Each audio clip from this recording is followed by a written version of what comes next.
मैं प्रभु का धन्यवाद देता हूँ इस अच्छे समय के लिए। सर्वशक्तिमान परमेश्वर के चरणों में आने का प्रभु ने जो मौका हमें दिया है।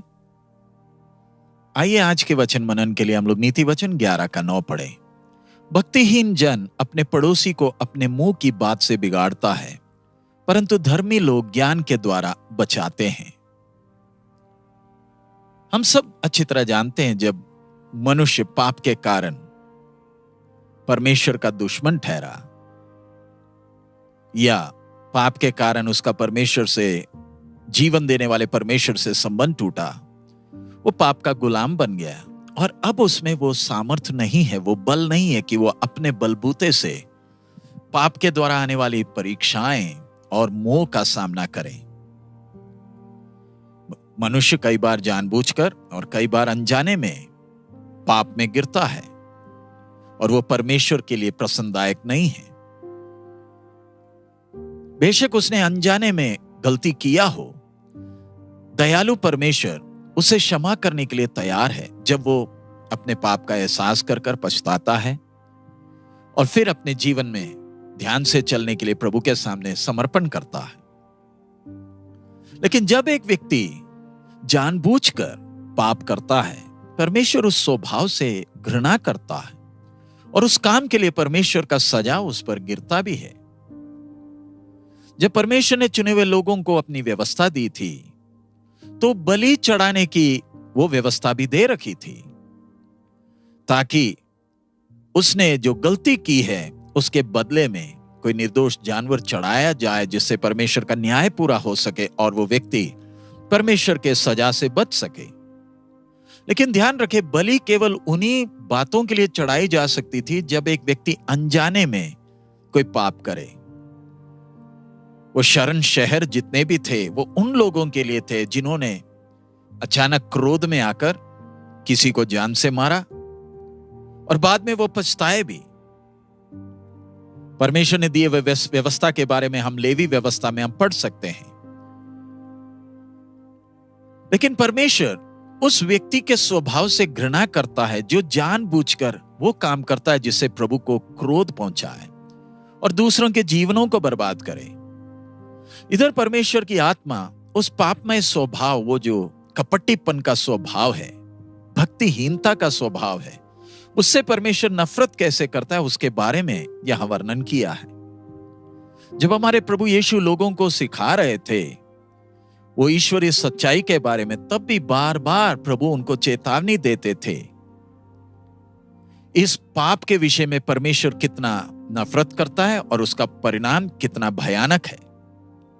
परमेश्वर कपट से बहुत नफरत करता है, क्योंकि कपट वो एक ऐसा स्वभाव है जिसमें लोगों के सामने एक अच्छे स्वभाव का कपड़ा पहनकर लोगों को गुमराह किया जा सके और लोग ये पहचान भी ना पाए कि कैसे उन्हें धोखा दिया जा रहा है, और ये झूठ के द्वारा दूसरों के जीवनों को बर्बाद करते हैं।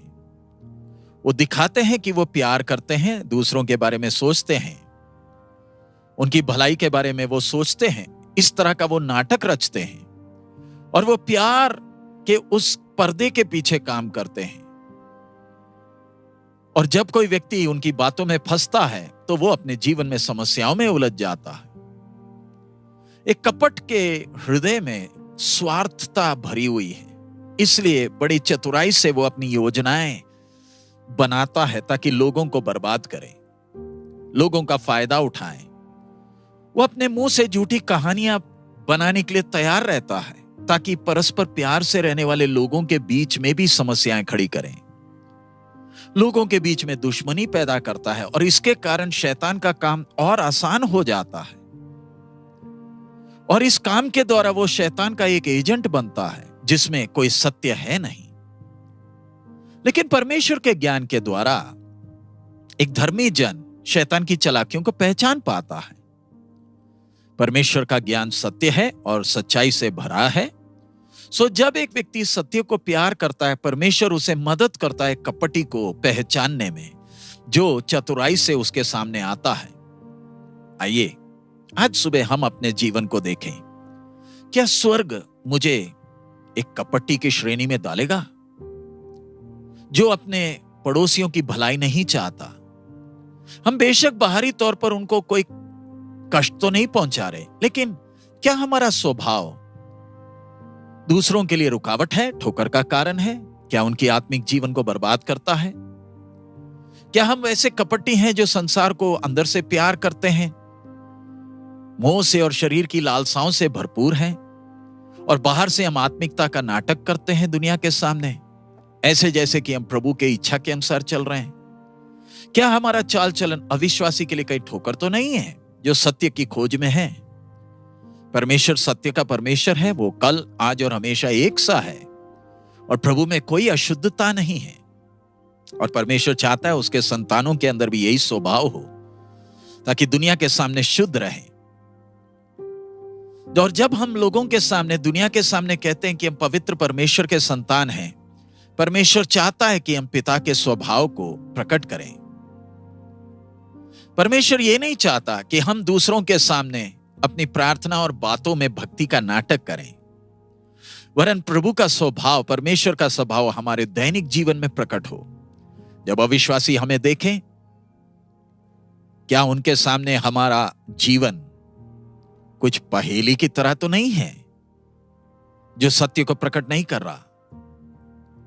हम परमेश्वर के बारे में बात करते हैं, स्वर्गीय बातों के बारे में कहते हैं, लेकिन हमारा चाल चलन अगर वो विश्वास को नहीं दिखाता, तो हम प्रभु के सामने कपटी, भक्तिहीन हैं, और हम दूसरों के लिए ठोकर का कारण है, क्योंकि वो परमेश्वर को पहचान नहीं पाते।